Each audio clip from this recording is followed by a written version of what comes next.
Let's look at the nursing note specific for the nurse working in a clinic or outpatient setting.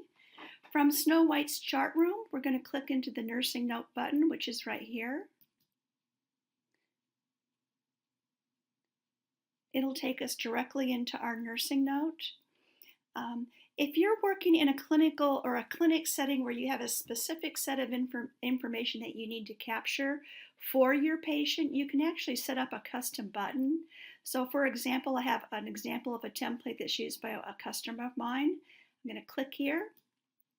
And it says this is the RN intake assessment and med check. And then the nurse would type in the chief complaint and whether the patient's on birth control, and type in either negative or positive for each of these areas. CVA, is there a history of a CVA, hypertension, heart disease, diabetes. Labs, they want to know when the last times the lab were drawn and what the last Ames scale result was and when it was due. So that's one option to use here. You can also use our buttons, and you can come over here, and if you're making just a brief clinical note, the button on the top left here, that you can do is just work your way top to bottom through these lists of symptoms and behaviors. And let's take a look at some of the things we have here. So for example, in terms of symptoms, if your patient was continuing to have depressive symptoms, you could come into this area. Or if you were asking your patient who was a substance abuser, if they were still having feelings of depression or anxiety, and if they felt like drinking, you could go into this C list, for example, under denies use. And you can ask the patient these questions. Are you still having a dysphoric mood? And the patient says yes. How's your appetite? Has it changed? And the patient says no. Are you fatigued? The patient says yes. Sleep disturbance? Yes.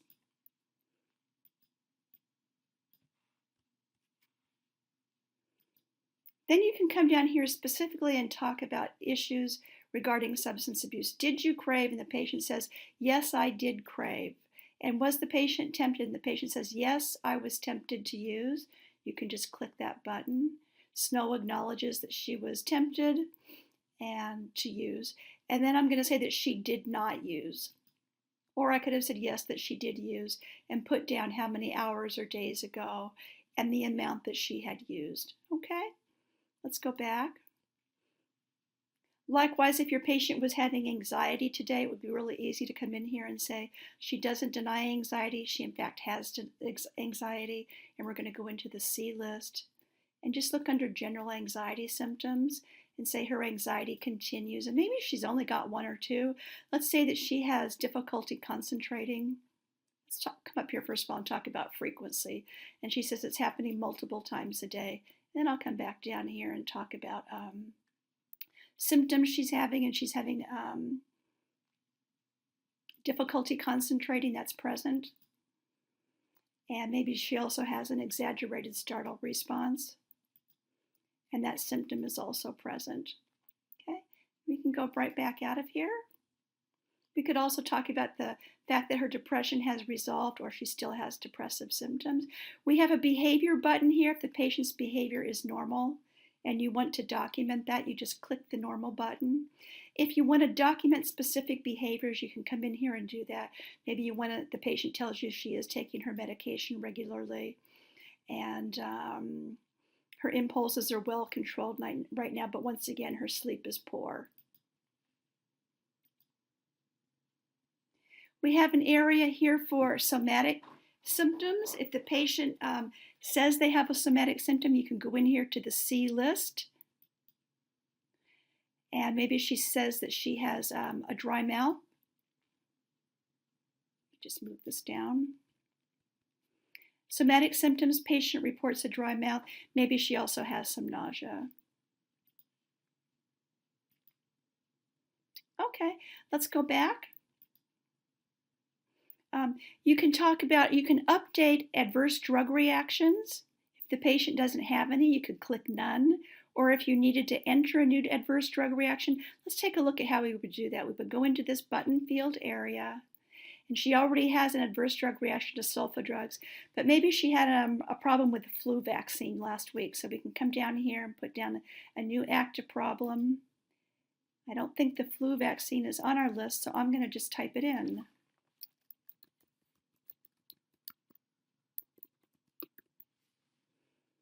flu vaccine, and I'm going to say the reaction date was a week ago. And what happened to her? She had GI upset, nausea, and diarrhea, and vomiting. And I'm going to save this information. It saves right up here. It's been added, and we'll go back. Okay, here's your new information about adverse drug reactions. Working down here, you can also talk about, you can look at a review of other body systems if you need to. For example, if you wanted to talk about how's her GI system, look about how's her GI system doing today, a week after the flu vaccine, you can come over here to GI, and you can say that today it's negative. There's no problems at all. We don't need to select any of these areas.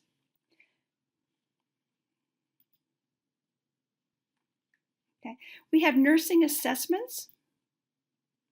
You can do a personal safety plan, a fall assessment, mobility, nutrition, hygiene and ADLs, education, latex allergy, body search, and the Braden scale. This is for the inpatient setting. Let's say your patient is looks malnourished. You can come in here and click on nutrition and ask if she's had what her appetite and weight is, and the patient says my appetite is just fair. And how many meals a day does she eat? And she says just 2. And what percentage of meals does she eat? She says about half each time. And as you can weigh her and say, if she's at her ideal weight, you can put down she appears to be at her ideal weight. Or you could erase that and say that she has had a recent weight loss and that she has had a weight loss of above 5 pounds and she's moderately underweight. Okay? You can come down here and talk about her diet. What type of diet does she eat? It's a regular diet, for example, or whatever she happens to be on. Does she have any problems with dentures? And I'm going to say yes. She has dental complaints. She's having denture problems. Does she have a history of an eating disorder? I'm just going to say no, no symptoms, acute symptoms there. Medical risk factors, if there are any, maybe if she's a patient who has had cancer in the past, you could put that down. But you could say whether it is or it is not, or you're uncertain as to whether this is causing a decrease in her appetite. We have specific dietary restrictions, and you can put down that you're doing a dietary consult. This surgery button is to document that the patient has had a gastric bypass surgery performed in the past. I'm going to say that she has not, so I'll erase that. Those are the nursing assessments right here, and we can go back. And once again, I went into that area by going right here. You can always go back into the medical history and read it if you want to, but please note that the medical history on your nursing note always lives down here in the pink field. Everything that's been documented, you should be able to read from right here. You could update this area though by going to this shrub if you'd like to. You can do a mental status exam. I'll take you into the C list. This mental status exam is not any different than our classic mental status exam. In the outpatient setting, you might just want to capture a couple of things, a couple of areas. Let's say that your patient is, I'm going to say she's calm, she's attentive, she's casually groomed, but she seems a little bit anxious. Her speech and language are fine. Her mood is euthymic. Her affect is normal. Associations are normal. Insight is fair, judgment is good. She does have signs of anxiety, so we can go in here to the C list and say, you know, what's going on here? Anxiety is present, and you've noticed that she has an exaggerated startle response. We can go back. Her attention span is normal, and her behavior is just fine. Okay, let's go back. If you need to capture a set of vital signs, you can go right into the C list here. I actually have a button that says vital signs, and you can put in supine, sitting, or upright blood pressure with the associated pulse. Let's do a sitting blood pressure, but you can do all three. Let's say she's 110 over 60, and that her pulse rate is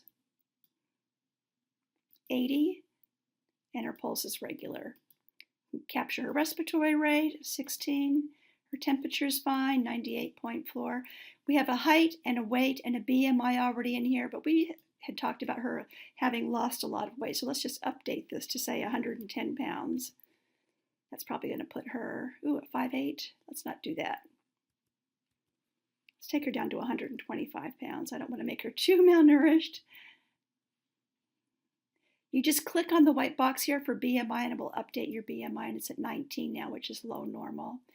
You can also talk about her fasting glucose. Maybe it was 105.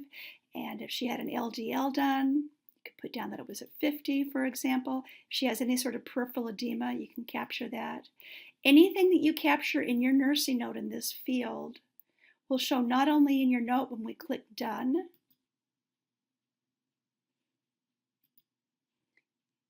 and the vital signs will show, let's see here, they'll show down here. Here we go. Vital signs, just so you can find it. You might look up here and expect to see it in this portion, but it's not. But what I wanted to say about the vital signs is that it'll show not only in your narrative, but when you compile your nursing note, all those parameters will be captured in the log portion of the program where you can follow the trends over time. We have a pain scale that you can go into, neurological exam for nurses. We'll just take a quick look at this. You can do a neuro assessment and talk about her eyes and her pupil size. You know, is the strength equal in her arms and her legs, and how are her reflexes doing? Then you could capture a set of vital signs to go with that. That would probably be more useful in an inpatient setting, maybe where the patients had an unwitnessed fall. We have options for the nurses to do an AIM scale if you'd like to. You can document under the physical exam. We have nursing interventions. Let's take a look at some of those. So let's say, for example,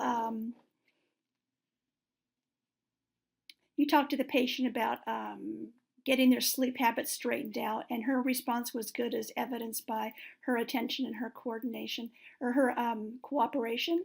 You've also provided nursing information regarding medications that she's taking, and her comprehension was fair, as evidenced by an altered behavior, you can say, for example, and you could detail what that was in here.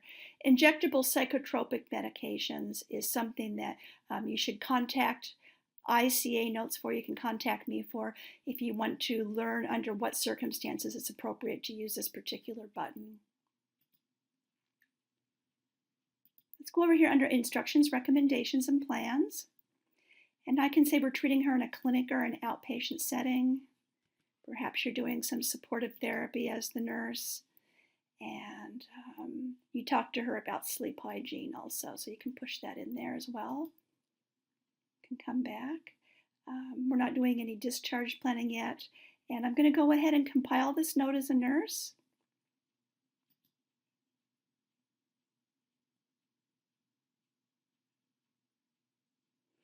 And the title says Nursing Note for Snow White.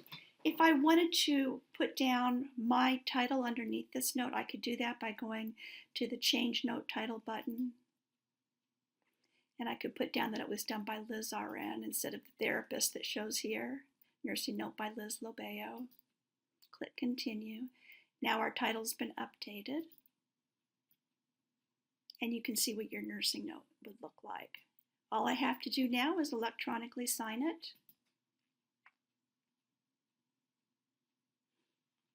When I go back to the chart face, here it is in the chart face right here, and it's ready for any member of the team to read.